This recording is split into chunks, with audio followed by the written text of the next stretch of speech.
नमस्कार दोस्तों स्वागत है आपका मेरे इस यूट्यूब चैनल पे।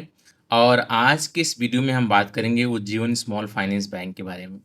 दोस्तों, इस बैंक का भी वही प्रॉब्लम हो गया था जो माइक्रो फाइनेंस का सारी बैंकों का और एनबीएफसीज़ का प्रॉब्लम हुआ था, क्योंकि इस बैंक का भी ना काफ़ी ज़्यादा percentage of the loan book was micro finance.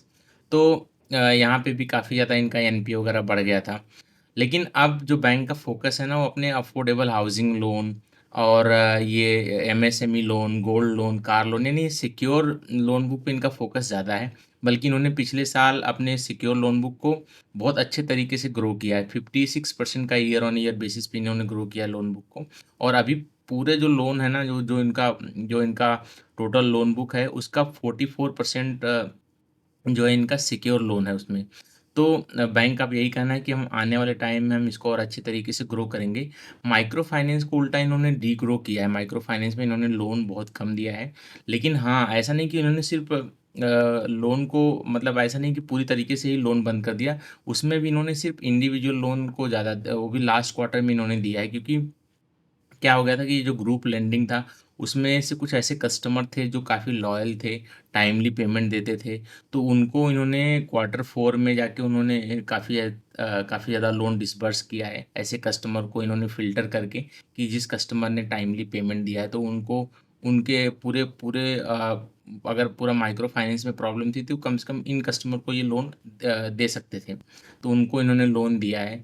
तो बैंक का यही कहना है कि हालाँकि जब हम अपने सिक्योर लोन बुक को ग्रो करेंगे, तो हमारा तो नेट इंटरेस्ट इनकम पे इम्पैक्ट पड़ेगा, हम इतना यील्ड नहीं चार्ज कर सकते।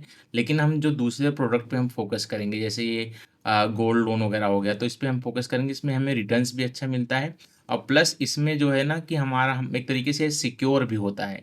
तो ये हमारे के लिए फ़ायदा है। और हम अपने ऐसे कस्टमर जो इंडिविजुअल कस्टमर होते हैं, जो कस्टमर का ट्रैक रिकॉर्ड अच्छा होता है, उनको हम आगे अपग्रेड करेंगे, उनको हम अदर सर्विसेज़ भी सेल करेंगे, तो वहाँ से हमारा एक तरीके से आप बोल सकते हो कि जो हम माइक्रो फाइनेंस में लोन ना देके हमारे को जो घाटा हो रहा था न इनकम का, यहाँ से हम उसका रिम्बर्समेंट हम कर सकते हैं।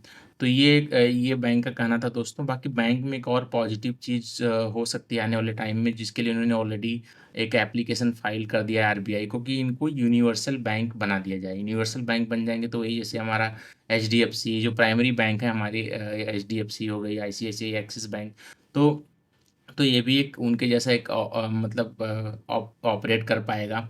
प्राइमरी मतलब और भी प्रोडक्ट को ऐड कर पाएगा, चाहे आपका ले लो कि हो सकता है इंश्योरेंस वगैरह, क्रेडिट कार्ड, और भी जो ये प्राइमरी बैंक्स होती हैं, जो बड़ी बैंक्स होती हैं, जो प्रोडक्ट इनके पास रहता है, जिस टाइप का लोन दे सकेंगे, तो उस टाइप के उनके जैसा ही ये भी बैंक ऑपरेट कर पाएगा। तो ये भी एक पॉजिटिव साइन है हमारे लिए एज़ ए इन्वेस्टर। बाकी बैंक ने अभी कुछ गाइडेंस नहीं दिया है ये नेक्स्ट ईयर के लिए। बैंक का यही कहना है कि अभी हम थोड़ा-सा वेट करना चाहते हैं। अभी कुछ ये जो गार्डरेल 2.0 रिलीज़ हुआ है, जो ये अभी आया है। इसमें इसमें देखेंगे कि क्या कुछ ऊपर से जो कलेक्शन एफिशिएंसी है, ये भी काफ़ी इम्प्रूव हो गई है बैंक का। मतलब 99.5% का कलेक्शन एफिशिएंसी है, तो अब तो समझ लो कि पूरा का पूरा लोन का पैसा वापस मिल रहा है इनको। बस हाँ, एक स्टेट का प्रॉब्लम है कर्नाटका में ना। कर्नाटका में एक्चुअली वही हो गया था कि जो ये ऑर्डिनेंस पास हुआ था गवर्नमेंट की तरफ से, प्राइवेट लेंडर को स्टॉप करने के लिए उनका थोड़ा-सा मतलब जो प्रॉब्लम्स हो गई थी, उसकी वजह से जिस भी बैंक या जिस भी एनबीएफसी का एक्सपोज़र उस स्टेट में था, तो उनको थोड़ा-थोड़ा इम्पैक्ट तो पड़ा ही था। तो अब ये बोल रहे हैं कि वो भी अब काफ़ी लिमिटेड हो गया है, काफ़ी कम प्रॉब्लम्स हैं वहाँ पे भी कलेक्शन एफिशिएंसी काफ़ी इम्प्रूव हो रही है। तमिलनाडु में भी ऑर्डिनेंस पास हुआ है, लेकिन वहाँ पे कुछ इम्पैक्ट नहीं है इनके इनके कलेक्शन पे, सब नॉर्मल है उनके लिए, मतलब कोई दिक्कत नहीं है। तो अभी बैंक आपका देख सकते हो अफोर्डेबल हाउसिंग लोन दे रहा है, एमएसएमई लोन दे रहा है। इसके बाद में एक और इनका ये एक्चुअली ना जो ये बड़ी एनबीएफसीज़ होती हैं, जो ये बोल सकते हो कि जो ये इन मतलब छोटी एनबीएफसीज़ या फिर ऐसी कंपनी जो लोन देती हैं, माइक्रो फाइनेंस लोन देती हैं या दूसरे टाइप के लोन देती हैं, तो उनको भी ये लेंड करते हैं पैसे। जैसे ये जो आप बोल सकते हो कि छोटी कंपनी में जैसे जो हाउसिंग लोन देती हैं, जो गोल्ड लोन देती हैं, और जो छोटी टियर 2, टियर 3 सिटीज़ के अंदर जाके लोन देती हैं, तो उनको भी तो पैसे की ज़रूरत पड़ती है, तो ऐसी कंपनी को भी ये बैंक लोन देती है। तो वहाँ से भी इनका काफ़ी अच्छा ग्रोथ है यहाँ पे। तो ये सब चीज़ें हो रही हैं दोस्तों बैंक के साथ। अभी भी जैसे कि हमारे पास नेक्स्ट ईयर के लिए कोई गाइडेंस नहीं है बैंक की तरफ से।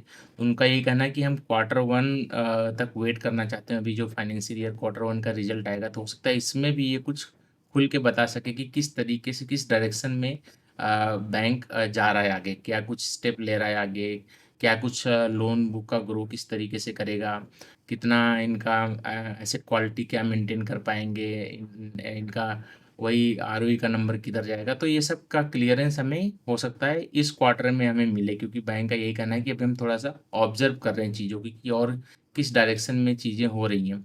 तो बस वेट करते हैं, अभी क्वार्टर 1 का रिज़ल्ट आने ही वाला है दोस्तों। उसके बाद देखते हैं कि बैंक का क्या कुछ कहना है। बाकी कुछ अपडेट रहेगा, कुछ जब भी ये रिज़ल्ट वगैरह पोस्ट आएगा तो उसपे तो एक वीडियो मैं बनाऊँगा ही। आगे कुछ आपका क्वेश्चन है इससे रिलेटेड तो आप कमेंट बॉक्स में ज़रूर लिखें। चलिए बहुत-बहुत धन्यवाद आपका, मिलता हूँ आपसे अगले वीडियो में।